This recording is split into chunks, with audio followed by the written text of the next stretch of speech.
要这个是吧？挖这个。哎呀，哦，老板，我也要一个这个。有拉丝的是吧？对，我也要拉丝的。没有了，我再给你先做一个吧。好。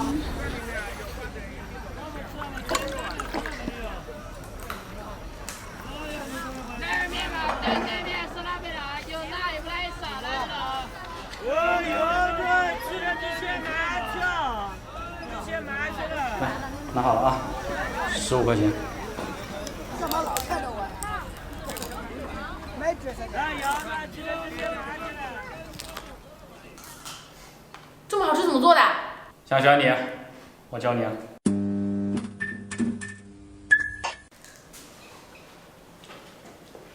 这太爽了！我们明天才要做糖葫芦，但今天就要准备。为什么呢？做糖葫芦有一个很重要的细节，就是山楂、水果上面千万不能沾水，一沾水果糖就裹不住，所以我们要先清洗，把它晾干。有一些摊贩啊，他们为了节省时间，这个不洗，因为洗了还要晾嘛，所以就嫌麻烦。我们不要做那样的摊主。山楂这个。这个蒂去掉就难看哎，山楂的蒂还是剪掉吧。也有的地方会把这个屁股去掉，我喜欢吃屁股。我不喜欢吃屁股的。也有地方会用去核刀把里面的籽给去掉，然后就可以在里边加上各种各样的馅料了。看得出来脏吗？不行我就倒点灰进去，要让它们引起足够的警醒，一定要洗，养成良好的习惯，不要说不洗偷懒。差不多了啊，洗干净我们就把它倒出来。然后我们这边还有葡萄。还有圣女果都已经洗干净了，签子也要挑拣清洗一下。穿也有一些讲究，从最大的开始穿，不要从尾部穿入，从头部这样穿入。接着把它从尖的这一头捋到这一头。为什么要挑选最大的放在上面？这样能够更好的吸引顾客。还有一点，一定要把签子粗的这一头作为朝向顾客的，这样吃的时候不会扎到嘴。底部的这个尖头方便你插到底座当中去。其他水果也是差不多的穿法，从头上穿入，从这个中间穿出，要不然就歪了，难看。理论上讲，穿任何的东西都是可以的，毕竟我是见识过大闸蟹糖葫芦的男人。这样我们就准备了一些小串。你们小时候有没有吃过那种特别红的苹果的糖葫芦？现在都找不到了，只有记忆中才会有那个味道。这串糖葫芦成本就20多，不卖它个50，怎么回本啊？1个礼拜的维生素都够了。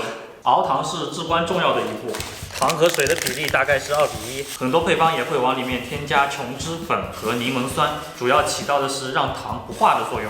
我这边没有添加，水大概没过糖1公分的距离。我们开大火，刚开始的时候可以用筷子轻轻的搅拌它，水彻底烧开之后就不要搅动它了。大家一定要注意这个火的大小，锅里的水有多少，火就有多少。你看我这个锅边明显就是火烧大了，导致糖焦化的很厉害。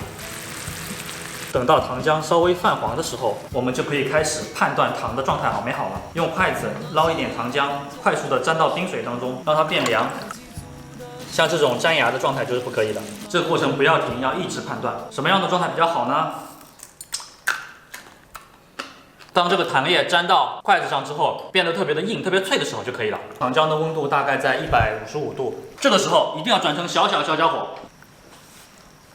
接着我们来制作，贴着锅边，注意我们是蘸上面的泡沫，蘸完之后把它放到这个板上，一定是蘸上面的泡沫，你不要这样裹到底下去，这样有个问题是什么？沾的糖太厚，很容易化糖。给大家看它的这个酥脆程度，这个还只是我们的试验品，但真的也很还原了。其实我刚才已经有一个操作失误的地方，就是应该把水果放在最开始蘸取，因为我们需要的是薄薄的一层糖。当然，我也一直很好奇拉丝的怎么制作，我们来试一下。大概就是这种感觉。虽然糖葫芦没成功，但拉丝我们成功了。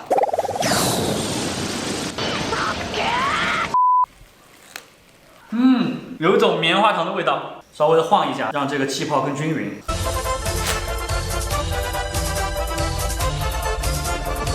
这个时候我们蘸取上面薄薄的一层泡沫就可以了。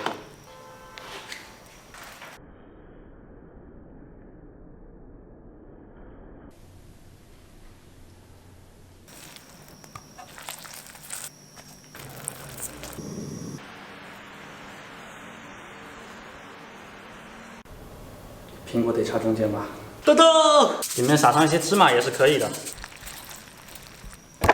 哇，这个加了芝麻的好看很多哎。大家可以沾一点芝麻了。不过有的人不爱吃芝麻，居然有人不爱吃芝麻，你是在说我吗？我就很爱吃。冰糖橘子这么好吃吗？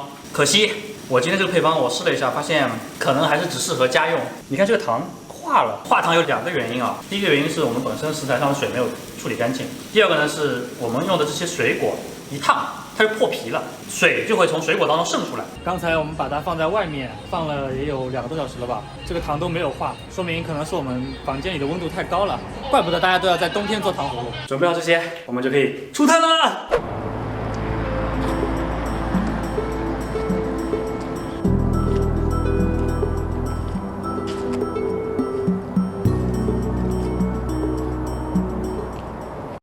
马上小薄荷要过来上课，还不知道我今天做的糖葫芦。等小薄荷来的时候，哗一下送给他，哎呀爽了！我爸爸小时候要是捧着这个来学校找我，牛逼，还有点重的。我本来以为我带着这个东西会变得特别受欢迎，但我发现不是，所有的家长远远的看到我就带着小孩跑了，生怕他们的小孩看到了吵着要吃。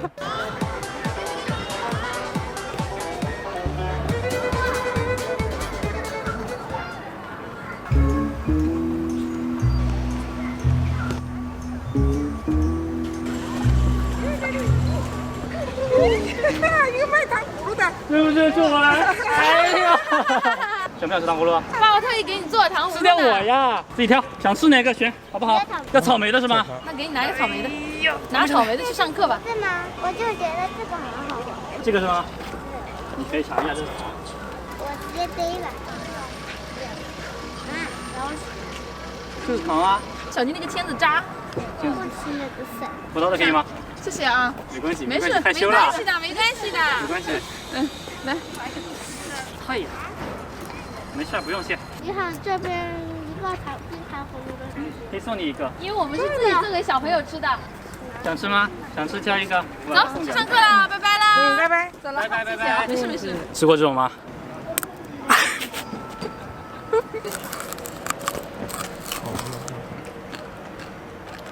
好好吃啊！糖葫芦最主要的就是要吆喝。糖葫芦不要钱的，送了啊！快点啊，先到先得啊！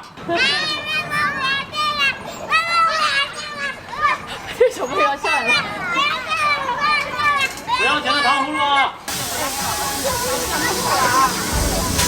就是普通的白糖。